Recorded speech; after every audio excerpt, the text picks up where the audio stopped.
సంచలన ఆరోపణలు చేశారు. కొంతమంది ఐపీఎస్ అధికారులు తమ ఫోన్లు, ఇళ్ల ముందున్నటువంటి సీసీ కెమెరాలను హ్యాక్ చేస్తున్నారంటూ ఆరోపించారు.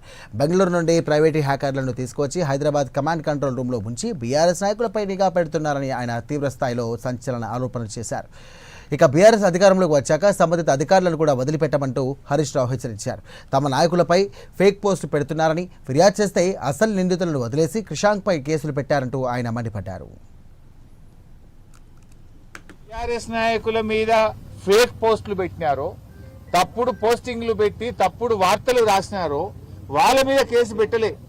కంప్లైంట్ ఇచ్చిన క్రిషాంక్ మీద, క్రిషాంక్ తో ఉండే కార్యకర్తల మీద కేసులు పెట్టి వాళ్ళని ఎలా జైల్లో నిర్బంధించారు. కేసులతో గొంతు నొక్కలేవు.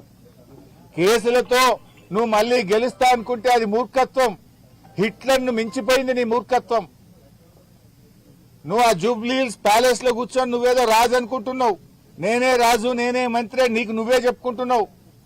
కానీ నీకు తగిన బుద్ధి చెప్పడానికి ఇలా రాష్ట్ర ప్రజలు సిద్ధంగా ఉన్నారు. కొంతమంది ఐపీఎస్ అధికారులు ఇలా మా ఫోన్లు హ్యాక్ చేస్తా ఉన్నారు. మా ఇండ్ల ముందున్న సీసీ కెమెరాలు హ్యాక్ చేస్తా ఉన్నారు.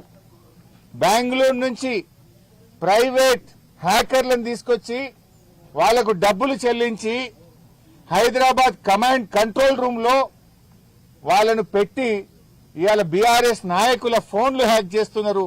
మా ఇండ్ల ముందుండే సీసీ కెమెరాలు హ్యాక్ చేస్తా ఉన్నారు. ఇవన్నీ బయటకు వస్తాయి. నేను ఐపీఎస్ అధికారులను కూడా హెచ్చరిస్తా ఉన్నాం. మా దగ్గర అన్ని సాక్ష్యాధారాలు ఉన్నాయి. టైం వచ్చినప్పుడు అన్ని బయట పెడతాం.